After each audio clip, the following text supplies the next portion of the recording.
Hey guys, Amber here with a Meeple family, and today I am doing a quick how to play of a wonderful game I found. If you guys have watched my videos, like I love word games, and I am a big fan of this game called Typewriter. I'm going to show you how this plays and tell you everything I love about it. But let me see. Ages 10 and up, 30 minutes. 2 to 5 players. That's what you need to know. So I am going to show you how this plays and then I'll be right back. Okay, so let me show you how to play this. And I am just gonna set up one typewriter board, but we'll just pretend this is a 2-player game. So what you're gonna need is every player is going to need one of these typewriter boards. They're gonna need a little finger, and you are gonna wanna start out on the standard side. These are double-sided, so make sure you are playing on the side that says standard, at least for your first game, and your finger is gonna go on the 0. Now, you're gonna find this token here that is basically just a question mark that can just go in the middle of the table. And then you're gonna find all these green tiles. Everyone needs an R, an S, an N, and a, hold on, T. Okay. So each player is also going to need one of these meter icons. This is gonna help you understand what all these different icons mean. As you get points, you're gonna be able to use these different features, and it's just nice to have that on hand. Okay, to set up the game, we're also gonna need the event deck. We are going to shuffle these, and we are going to deal out a center pile that holds 9 events. I lost track because some of these are upside down. Does that drive you guys nuts? 1, 2, 3, 4, 5. Okay, so every round is going to start with us flipping an event card. I'll just put that one over there. Okay, so to get started, we are going to flip 2 of these starting letters to their question mark side. So I will flip NR to their question mark side. We're also going to add 2 tiles from the bag to what is considered our pool. Now, when you flip a tile over, you are going to see that they're 2-sided. So we have a side that has a white background, and then this side, actually, both of these have a colored background. When you have a new tile, you always want to make sure that you're flipping it so its white side is showing. So for my starting pool, I have a 2 wilds, and then I have STCB. Now, for another part of the setup, we have to get these special vowels out. You can see their background is just a little bit different. It's kind of yellow and white, and we're gonna randomly stack these. So I don't know if there's a way to shuffle them or whatever, but you just want to randomly place them on top of this one that we put out here. Just like that. So this becomes a universal vowel that everyone can use in their word. Now, the thing about this is when you're creating your word, you just leave a blank in your word. You don't actually pick this up and put it in your word. You just kind of leave a space there to show where it would go. For instance, if I spelled the word tub, it would look something like this to show that this is where the U would be for the word tub. The other thing we're gonna do is create what's called an offer, and we're just gonna get out 4 tiles to go in the offer. So again, I'm just gonna flip this one back over so just the white side is showing. So we have a question mark, a B, a Y, and an L. Okay, so to play this game, on your turn, there is a really handy little step-by-step option here that we're gonna follow. So you're first gonna spell a word. All right, so to keep things simple, I will just go ahead and use the word tub because this will be great for an example. So we've spelled the word, and now we actually need to fill our meter. Well, as you can see, these have little numbers as well as little stars on them. In order to fill the meter, we're only gonna count the numbers. So I have a 1, and there's also a 1 on the U, so I get to use that as well, and then a 1 on the B. So that means I get to fill my meter to 3. At the end of my turn, I can decide to use my meter. Well, I haven't run over any of the activation spots yet, but just for an example, let's say that I was down here, and you can see now I'm on the 2nd row, and I have passed over some green options and some purple options.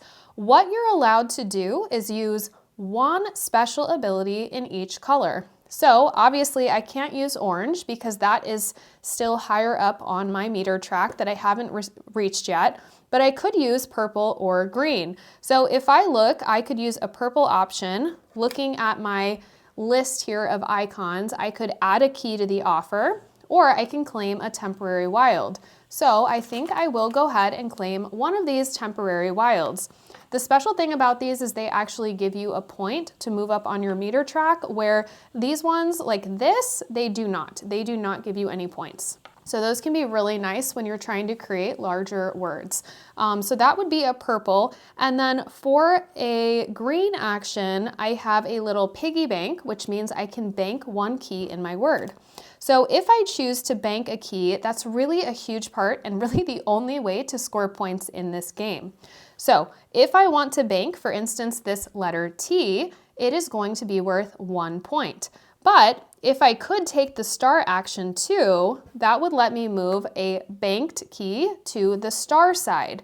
What that does is now I don't only get to count the number, I get to count the star. So instead of it being worth 1 point in the bank section, it would be worth 2 points in the star section. So for our example, let's just say that I go ahead and do that. Then I have to move my little finger all the way back to 0 and work my way back up. Now I'm not done yet. Once I have finished everything with my meter, I'm then gonna flip any letters that are left in my word. All I have left is the B, so that will get flipped to its other side. Now, some of these have special abilities. This one says, claim a key from the bag. So on my next turn, if I want to use that, I will flip it upside down and I will be able to claim another key from the bag, adding more letters to my pool. And to finish out your turn, you are always going to end by claiming a key in the offer. So for me, let's just say I take this L and then I'm gonna refill and it would be the next player's turn. Now, every time a new round begins, so everyone's had a turn, you're always gonna start each round by an event. So some of these are great, some of them are not so great. This one says, when filling your meter, double the value of the second key in your word. So for the example that we had earlier of tub, that would just mean that I would have 1, 2, 3, 4, instead of the original 3 that I had. So it gives a lot of strategy in where you're placing letters and how you're forming words. The game is going to end after 9 rounds, or after you have basically revealed that last event card and everyone's had their final turn. At that point, you are going to be adding up any keys that you either have banked or starred. And let me tell you, this game gets pretty cutthroat. So at the end of the game, it could look something like this. So for the ones that I have banked, again, remember, I'm only counting up the numbers, so this would only be worth 2 points. But for the ones that I have starred, it may look something like this, which I have 3, 4, 5, 6, 7, 8, 9, 10, 11, where I'm counting both the numbers and the stars. So the fun thing about this game comes in with all the special abilities that are included on the backs of these tiles. Things get pretty crazy pretty fast. It kind of reminds me of a deck builder, but with a word game. And so it is very, very fun. And I love the components. They are so fun to get out, so nice. So some of these say claim a temporary wild. You can star a banked key. So if you have something in your bank, you can automatically move it to the starred section of your scoring.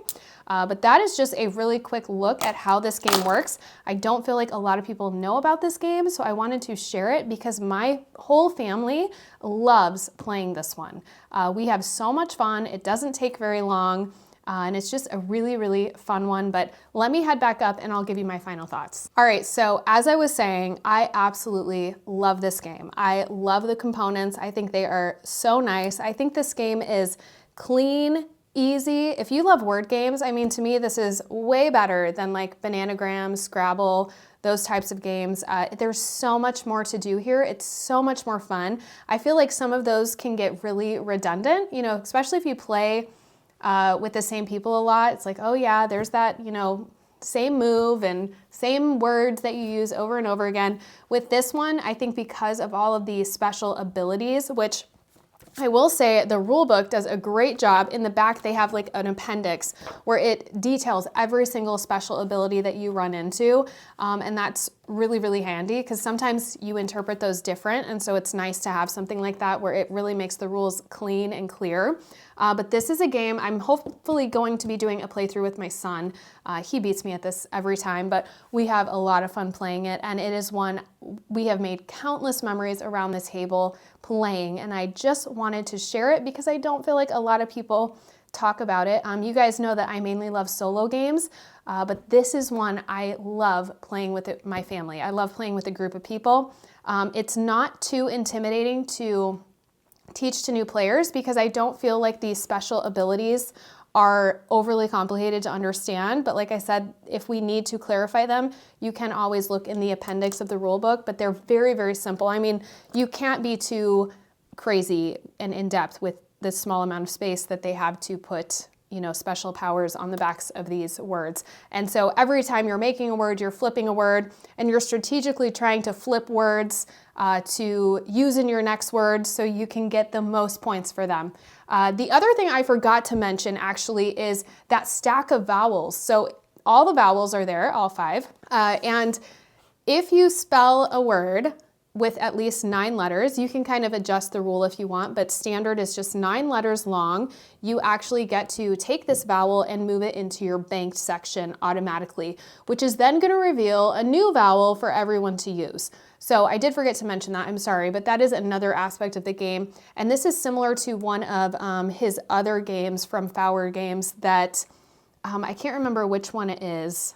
I think it might be Hardback, where it's similar. Like if you spell like a certain length of word, you are rewarded for that.